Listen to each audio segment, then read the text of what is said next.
आपके चंद्रमा से 5वें स्थान में किस तरह का ग्रह बैठा है, इससे ये पता चल सकता है कि आपके प्रेम संबंध सफल रहेंगे या असफल रहेंगे। जैसे लग्न से 5वें स्थान से भी प्रेम संबंधों के बारे में जाना जाता है, वैसे ही चंद्रमा से भी 5वें भाव में कौन सा ग्रह बैठा है तथा उस भाव या उस राशि की स्थिति क्या है, इसके द्वारा भी ये पता चल सकता है कि आपके जीवन में प्रेम की बहुतायत रहेगी, बहुलता रहेगी, समृद्धि रहेगी, एबंडेंस रहेगा या स्कार्सिटी रहेगी, कमी रहेगी, लैक रहेगी, तथा उससे आखिर में जो एक्सपीरियंस होगा वो पॉजिटिव होगा या पेसिमिस्टिक होगा। और फिर एक बात ये भी सही है कि आप अपने मुंह से जो भी स्वीकार कर लेते हैं वही आपके लिए लागू हो जाता है। बहुत सारे लोग, उनका जीवन अच्छा भी है तो भी ज़बरदस्ती अपने ही शब्दों में उसे स्वीकार कर करके उसे नकारात्मक या निराशावादी बता देते हैं। ये खैर एक अलग विषय हो गया, लेकिन जहाँ तक लग्न से या चंद्रमा से 5वें घर की बात है, अगर चंद्रमा से 5वें घर पर या लग्न से 5वें घर पर किसी शुभ ग्रह की भी दृष्टि पड़ रही है अथवा अपने ही स्वामी की दृष्टि पड़ रही है या वहाँ पर कोई शुभ ग्रह बैठा है, तो कैसे नहीं ऐसे व्यक्ति के जीवन में प्रेम रहेगा, प्रेम की कोई कमी नहीं हो सकती है। और यही बात संतान के संबंध में भी लागू होती है। प्रेम क्या है और प्रेम के संबंध में आप कितने खुले हुए हैं, आपकी झिझक या आपकी ओपननेस। क्योंकि मैंने बहुत सारे ऐसे लोगों को भी देखा है कि जिनका जब अच्छा समय रहता है और उनके पास प्रेम खुद चल करके आता है, लेकिन उस वक्त वो अपना मुंह फेर लेते हैं या अपने आप को रिजर्व कर लेते हैं, फिर बाद में पछताते भी हैं। तो स्वांग रचना और फिर कहना कि मेरे जीवन में तो ये है ही नहीं, वो है ही नहीं। और जैसा कि मैंने अपने पहले के कुछ वीडियोस में भी बताया कि 5वें और 6ठे भाव के पूरी तरह से अनब्लॉक होने के बाद, यानी एनर्जी की पूरी फ्लो इन भावों में होने के बाद ही 7वां भाव जागृत होता है।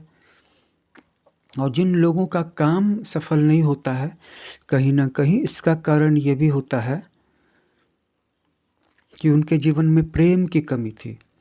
और बहुतों के जीवन में शायद प्रेम की कमी नहीं थी, लेकिन हिचकिचाहट थी, झिझक थी, जिसके कारण कि प्रेम उनके जीवन में चल कर आया भी तो भी उन्होंने अपना मुंह फेर लिया।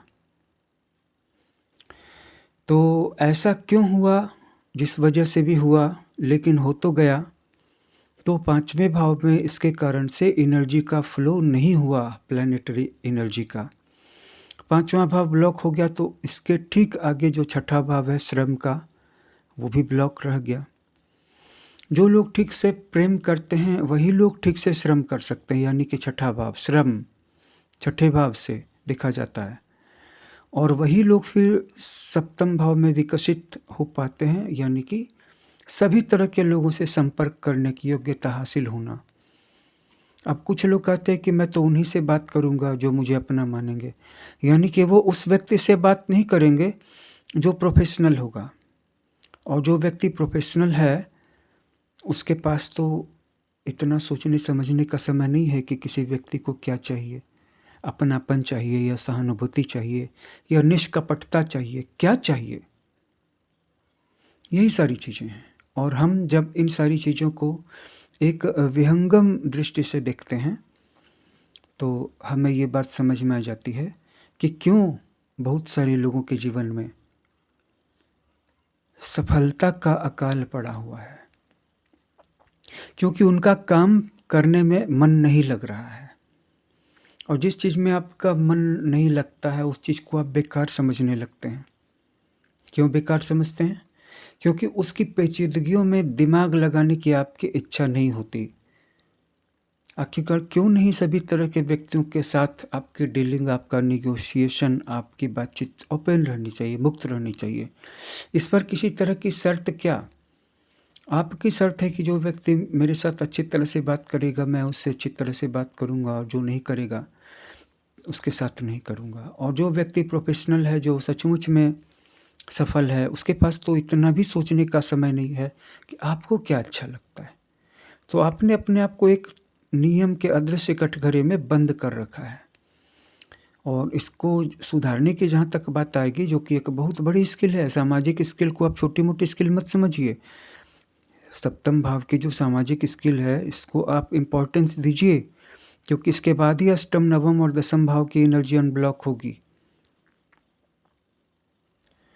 तो ये फजीहत, ये प्रयास लोग नहीं करना चाहते हैं, समझना नहीं चाहते। क्यों नहीं समझना चाहते हैं? क्योंकि 5वें घर की एनर्जी ब्लॉक है। और जिन लोगों ने भी, चाहे जिस तरह का पार्टनर मिला हो, घटिया पार्टनर मिला हो, बहुत बढ़िया पार्टनर मिला हो, अगर प्रेम लेने और देने का सौभाग्य उनको प्राप्त हुआ है, तो आगे उनके जीवन में दिक्कतें नहीं आती हैं। फिर जैसे भी उनकी पात्रता, योग्यता, मेहनत, स्किल, क्वालिफ़िकेशन, डिग्री, व्यवहार होता है, उस ढंग की सफलता तो उनको मिल ही जाती है। अफ़सोस तब होता है जब किसी व्यक्ति को बहुत ज़्यादा क्वालिफ़ाइड, बहुत ज़्यादा योग्य, बहुत ज़्यादा परिश्रमी देखते हैं, और फिर भी पाते हैं कि उसके पास किसी तरह की जॉब नहीं है, कोई भी बिज़नेस नहीं है, और बहुत अंदर से पता चलता है प्रेम था ही नहीं उनके जीवन में। और प्रेम का प्रशिक्षण, प्रेम लेने और देने का प्रशिक्षण, अब देखिए, प्रेम को वासना मत समझिएगा। मैंने ऐसे भी बहुत सारे लोगों को देखा है जिन्होंने वासना के मामले में उन्मुक्त जीवन जिया, बचपन से ही, छुटपन से ही जिया, और आगे चल कर के पूरे जीवन में फाइनेंशियल स्कार्सिटी अभी तक उनकी बनी हुई है। अभी तक वो दरिद्रता के दायरे से बाहर नहीं आ पाए हैं, और वासना को वो बहुत अनमोल रत्न समझ रहे हैं कि वो खाना पीना छोड़ देंगे, लेकिन वासना को नहीं छोड़ सकते हैं। जैसी उनकी एजुकेशन थी, जैसा उनका सोशल या फैमिली बैकग्राउंड था, प्रेम अलग है, वासना अलग है। प्रेम का विकास होगा तो हर्ट का चक्र खुलेगा। काम वासना में उन्मुक्त जीवन जिएंगे तो ज़्यादा से ज़्यादा मूलाधार चक्र खुलेगा। तो प्रेम की ऊर्जा को खोलना ज़रूरी है। आप एक पेड़ को भी अपनी प्रेम की ऊर्जा सेंड कर सकते हैं।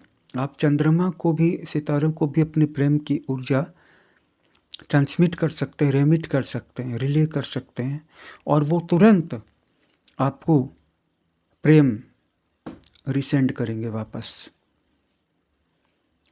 आप किसी एक ऐसे व्यक्ति को भी प्रेम कर सकते हैं जिसको आपके प्रेम के बारे में पता नहीं है, अंदाज़ा नहीं है, फिर भी उसकी ओर से आपको प्रेम तो वापस आएगा।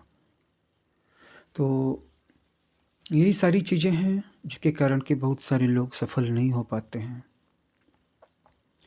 और केंद्र और त्रिकोण का हमारे जीवन में बहुत महत्व है।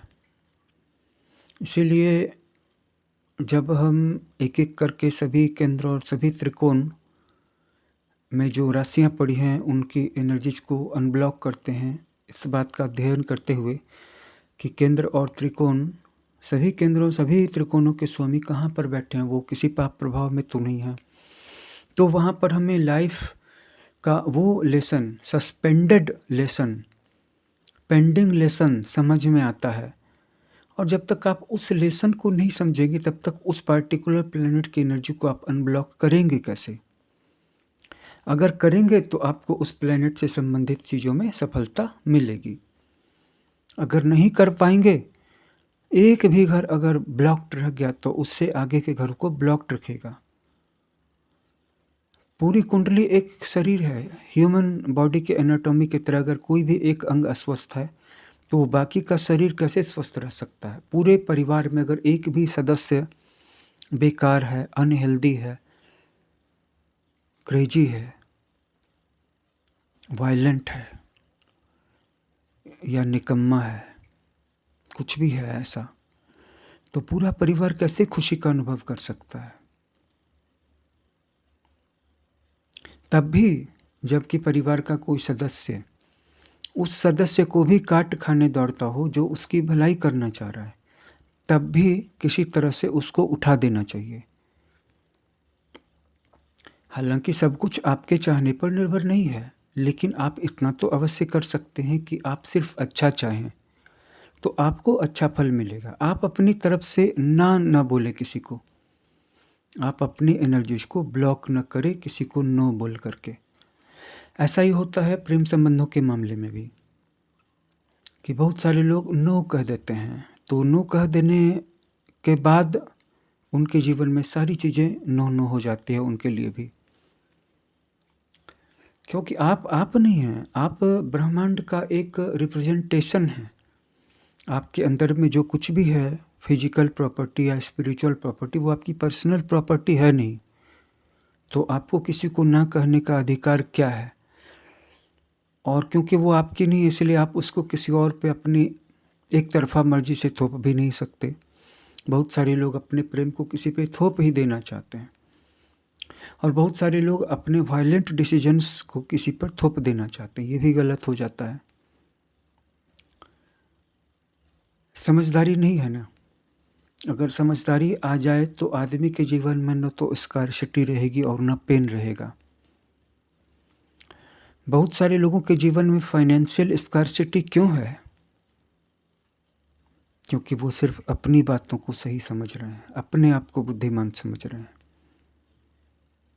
और उनके जीवन में बहुत सारी चुनौतियां हैं कि वो जिस बात को दिल में मान रहे हैं कि सामने वाला व्यक्ति मुझसे हर मामले में ज़्यादा बुद्धिमान है, और वह ऐसे ही चलते चलते भी मुझे कुछ कह देगा या मेरे बारे में कह देगा, पूरा ध्यान दे करके नहीं कहेगा, सिर्फ ऐसे भी उपेक्षा से भी कह देगा।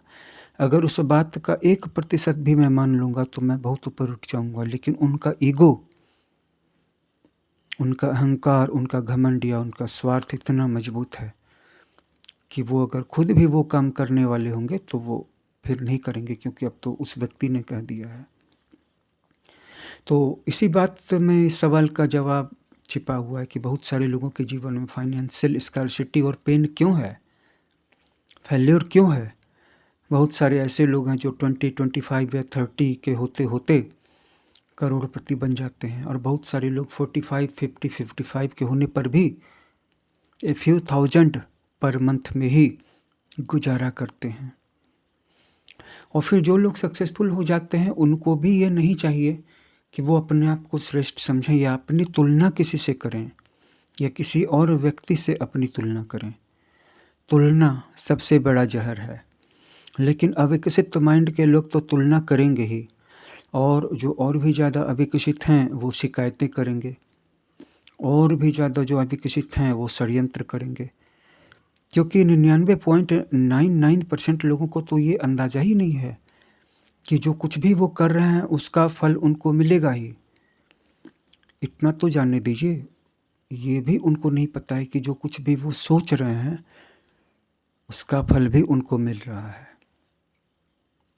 लेकिन अगर आप थोड़े से भी विकसित हैं, और जैसा कि मैंने भी तय किया है कि किसी भी व्यक्ति को भावना के द्वारा वश में नहीं करना है, उसकी चेतना को जगाना है, बुद्धि के द्वारा जगाना है। क्योंकि आज मैं भावुक होकर के आपको जगा दे सकता हूँ अपने हृदय की शक्ति का प्रयोग करके, लेकिन अगर आपकी बुद्धि जागृत नहीं हुई तो कल आप खुद को भी ठोकर लगा देंगे और मुझे भी ठोकर लगा देंगे, क्योंकि चीज़ें आपके हिसाब से ढल रही थीं, आपको ऐसा लगता था, लेकिन चीज़ें न आपके हिसाब से ढल रही थी न मेरे हिसाब से। चीज़ें कॉस्मोस के हिसाब से ढल रही थी, नियति के हिसाब से, जिसके सामने हम सभी बौने हैं। तुलना नहीं कीजिए। और अगर बुद्धि के जागरण के द्वारा आप नहीं जाग सके तो हृदय के द्वारा जगाने पे आप फिर बहुत जल्दी सो जाएंगे, और आपका जो प्रेम, जो थोड़ा सा प्रेम मुझे मिला था, वो फिर नफरत में भी बदल जाएगा। और मैं कोई प्रीचर नहीं हूँ, मैं किसी का गुरु भी नहीं हूँ, हो भी नहीं सकता। बस जो मुझे अच्छा लगता है मैं बोलता हूँ, मेरे पास जो भी आ जाता है मैं उससे बोलता हूँ। अगर उसकी समझदारी का लेवल अच्छा है तो कुछ डीप बातें भी कर लेता हूँ, अगर उसकी समझदारी का लेवल ऊंचा नहीं है तो फिर जिस लेवल पे वो है उसी लेवल पे मुझे बात करनी पड़ती है। जो व्यक्ति दिमाग से नहीं जागा है, अगर वो सिर्फ दिल से जाग गया है तो एक दिन वो बहुत बुरी तरह शुरू होएगा, क्योंकि आदमी को पहचानने में और रियलिटी पर होल्ड करने में वो बुरी तरह से असफल हो जाएगा। यही तो नहीं होना चाहिए। सबसे पहली बात तो है कि आप किसी पर भी डिपेंड क्यों हो, मन से, शरीर से, भावना से। अपने आप को मजबूत कीजिए, शरीर से शुरुआत कीजिए। बहुत सारे लोगों को मैंने देखा कि अगर वो बैठ जाएं तो उठ ना सकें, और उठ जाएं तो बैठ ना सकें, क्योंकि उनके घुटने फ्री नहीं हैं, उनके हिप्स फ्री नहीं है, उनके शोल्डर्स फ्री नहीं है। तो जब आपका शरीर ही जाम है तो आपकी भावनाएं, आपके विचार कितने ताकतवर होंगे, कितने फ्री होंगे। और जब फ्री नहीं होंगे तो आप दूसरों की मदद तो नहीं कर पाएंगे, आप अपने परिवार की भी मदद नहीं कर पाएंगे, क्योंकि अभी आप अपनी ही मदद नहीं कर पाएंगे। हर चीज़ को लेके चलिए, अपने शरीर को स्वस्थ रखिए। और इसके बाद जैसा कि मैंने अपने पहले के एक वीडियो में बताया था, जिस वीडियो का शीर्षक था कि यही वीडियो देखने के बाद फिर किसी और वीडियो को देखने की ज़रूरत नहीं पड़ेगी, उस वीडियो में यही बात थी कि अपनी प्राण ऊर्जा को बढ़ाइए, जिसका संबंध सांसों से है। गहरी सांसों के लेने और छोड़ने से आपकी प्राण ऊर्जा बढ़ती है। जितनी ज़्यादा प्राण ऊर्जा बढ़ती है उतना ही ज़्यादा आप सभी ग्रहों की दी हुई ऊर्जाओं को धारण करने में सक्षम हो पाते हैं। ऐसा नहीं है कि ये शुक्र ग्रह या ये चंद्रमा आपको करोड़पति नहीं बना सकते हैं, लेकिन 1000 रुपये के बराबर की एनर्जी देते देते आपका जो कोष है वो फुल हो जाएगा, ओवरफ्लो करने लगेगा, और थोड़ी ही देर में वो 1000 रुपये की जो बराबर की ऊर्जा है वो भी आप कहीं ले जा करके, आप समझ रहे हैं, किसी भी चीज़ में आप बहा देंगे, उसको भी बचा करके नहीं रख पाएंगे। लेकिन अभी आप तुरंत डीप ब्रीदिंग की एक्सरसाइजेज करेंगे जो शुरू में सिंपल दिखेंगे लेकिन बाद में बहुत डीप हो जाता है इनका एक्सपीरियंस। वो कैसे करेंगे जब आपका शरीर ही फ्री नहीं, आपके जॉइंट्स फ्री नहीं, आपके मसल्स में ताकत नहीं है, आपके शरीर में जो ब्लड का सर्कुलेशन है वो सही नहीं है। और जब शरीर सही नहीं है तो दिमाग की सोच कहाँ से सही रह सकती है, और जिसकी दिमाग की सोच नहीं है वो किसी दूसरे को कैसे जज कर सकता है, कैसे इवैल्यूएट कर सकता है, कैसे कह सकता है कि सामने वाला ऐसा है। हद हो जाती है जब हम दूसरों के बारे में कुछ कहने का साहस कर बैठते हैं। प्रेम नहीं कर सकते लेकिन नफरत करने के लिए तैयार ही रहते हैं, अपना नहीं सकते हैं लेकिन ठुकराने के लिए, ठोकर मारने के लिए तैयार ही रहते हैं। जबकि आप, जैसा कि ईसा मसीह ने बाइबल में कहा कि तुम एक अपने सर के एक बाल को भी सफ़ेद या काला नहीं कर सकते, तो किसी को वचन मत दो, किसी को वादा मत करो। गुरुजी, गुरुदेव, गुरुदेव, आप हमेशा के लिए, जीवन भर के लिए मेरे गुरुदेव हैं। इतनी बड़ी बात बोलने की तुम्हारी ताकत ही नहीं थी, इतनी बड़ी बात तुम कभी बोल ही नहीं सकते थे, क्योंकि इसको तुम कभी पूरा कर भी नहीं सकते थे। और जैसा कि मैंने कहा कि गुरु की कमी नहीं है, स्वामी विवेकानंद ने कहा गुरु की कमी नहीं है, कमी है तो शिष्य की कमी है, शिष्यत्व की कमी है, शिष्य बनने की कमी है, योग्यता की कमी है, जो कि तुम में नहीं है, और तुम चले हो किसी को जज करने। सर्वांगीण विकास करो, हृदय का भी विकास साथ साथ में करो, मस्तिष्क का भी विकास करो, और शरीर को भी थोड़ा लचीला, मजबूत और सक्रिय बनाओ। फिर डीप ब्रीदिंग के अभ्यास से तुम में ये ताकत आ जाएगी कि जो जितने भी ग्रह फ्री ऑफ कॉस्ट, ऐसा नहीं कि तुमको मांगना पड़ेगा, और उनको देने की कमी नहीं। मैंने पहले ही बताया कि उनको भी कहीं से आ रहा है, और जहाँ से आ रहा है इतनी ज़्यादा परिमाण में, इतनी बहुतायत से आ रहा है कि उनको ये नहीं लगता है कि किसी को ना दिया जाए, उनको लगता है किसको किसको बांट दिया जाए, किसको किसको दे दिया जाए। तो तुम्हारे पास अगर प्रेम बहुत होगा तो तुम्हारा 5वां भाव जागृत होगा, तो तुम सबको अपना प्रेम दे दोगे फिर भी। और जबकि कोई तुमको धोखा भी दे देगा, कोई तुम्हारा तिरस्कार भी कर देगा, कोई तुम्हारा अपमान भी कर देगा, तब भी तुमको एक बार के लिए भी नहीं लगेगा कि आपसे किसी को भी प्रेम नहीं देना है। बहुत गलत है, ये दुनिया बहुत गलत है। क्योंकि वो प्रेम जो तुमने सेंड किया था वापस पाने के लिए किया ही नहीं था। अभी तुम्हारे पास जो कुछ भी है थोड़ा थोड़ा सा है। शरीर में ताकत थोड़ी सी है, स्वास्थ्य थोड़ा सा है, प्रेम थोड़ा सा है। यहाँ तक कि जिस वासना के पीछे इतने सारे लोग जिसको इतनी बहुमूल्य मणि रत्न समझते हैं, वो भी तुम्हारे पास थोड़ा थोड़ा सा है। उसका भी एक्सपीरियंस डीप नहीं है, न ताकत ज़्यादा है, न बुद्धि सतेज है, न ब्रेन की ताकत है, न चेतना निर्मल है, कुछ भी नहीं है, न प्राण ऊर्जा विराट है, वो भी एक बूंद से भी छोटी है। और तुम्हारी स्थिति है जब पेड़ से एक पत्ता गिर जाता है तो उसको हवा जहाँ चाहे वहाँ उड़ा करके ले जा सकती है। इस पूरे ब्रह्मांड में जब हमारी पृथ्वी की ही कोई औकात नहीं है, तो इस पृथ्वी पर रह रहे तुम और मुझ जैसे प्राणियों की औकात हो ही क्या सकती है। और जब तुम अपने प्राण को महाप्राण बना देते हो तब तुम्हारी कुछ औकात होती है। और औकात कहीं मैन पावर को और मनी पावर को और गट्स पावर को मानने की भूल मत कर बैठना। यहाँ पर अनेक सारे लोग आए जिन्होंने एक समय में लिटरली पूरी पृथ्वी पर कब्जा कर लिया था। ऐसे अनेक सारे सिकंदर आए, ऐसे अनेक सारे हिटलर आए, ऐसे अनेक सारे मुसोलिनी आए, और ऐसे अनेक सारे लोग आए जिनके पास दुनिया की सबसे ज़्यादा संपत्ति थी, अभी भी हैं। इनको तुम कोई बहुत बड़ी चीज़ समझने की भूल मत कर बैठना। बड़ा वही है जो लघु प्राण से, अल्प प्राण से महाप्राण हो गया है। और वही इस ब्रह्मांड से जो भी कमांड करेगा उसको वो चीज़ मिलेगी। करना कुछ नहीं पड़ेगा, बस सोचेगा हो जाएगा। क्या तुम ऐसा बनना चाहते हो? शरीर से शुरुआत करो।